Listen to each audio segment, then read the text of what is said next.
This lab in Singapore is taking health and skincare to the next level, and it starts with your DNA. They'll receive a package in the mail, which is a test kit, which has a saliva collection tube.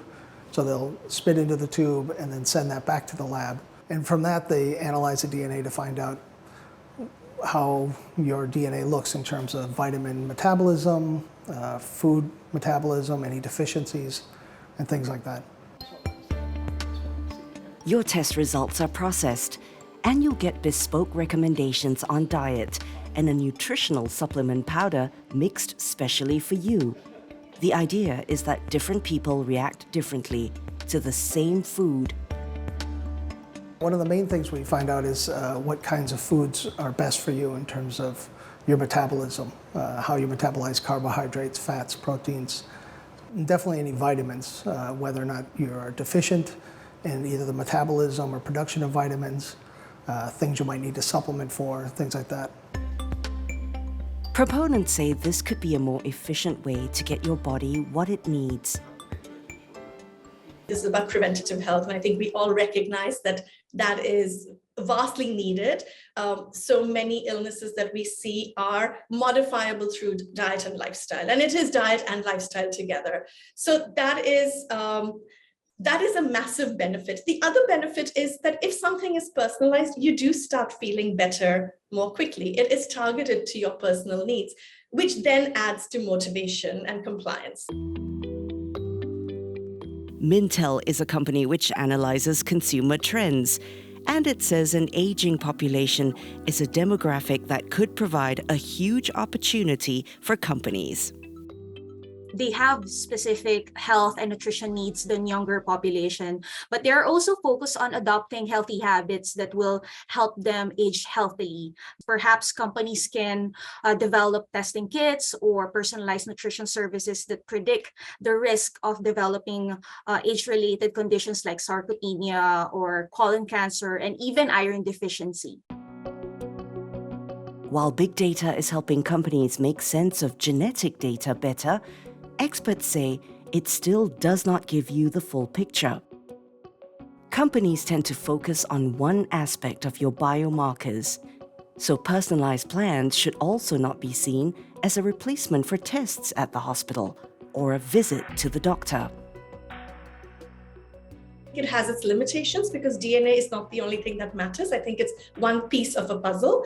Your DNA should be mapped against your microbiome, which should be mapped against a number of other factors.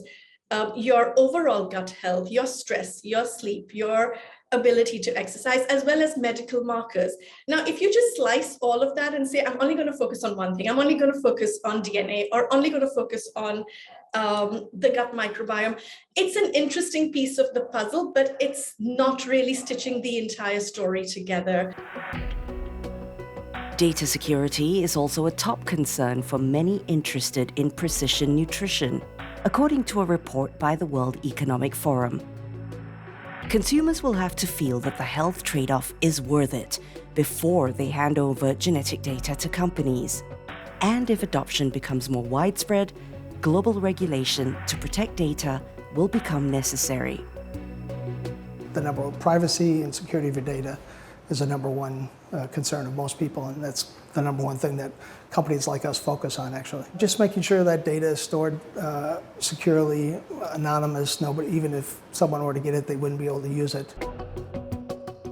Another challenge for companies in the space: to bring down costs to make such personalized services accessible to a larger audience. Affordability is key to appeal Asian consumers who feel that it is worth paying more for personalized supplements, like, for example, based on the DNA test results. But the price is still a major factor for them in novel product penetration. Experts expect a boom in interest in the coming years, driven by younger, health-conscious consumers in the Asia-Pacific. By some estimates, personalized nutrition will generate as much as $64 billion in revenue in less than 2 decades. I would say in 5 to 10 years, there is a rise of e-commerce, wearable technology, and artificial intelligence, which will make personalization the norm. And companies will use big data to create products and services that target the health and taste needs of individuals or groups whose nutritional needs differ from the norm, like, for example, elderly, pregnant women, and highly active people. And we can also see how the startups will either be acquired by bigger players or become more scalable businesses.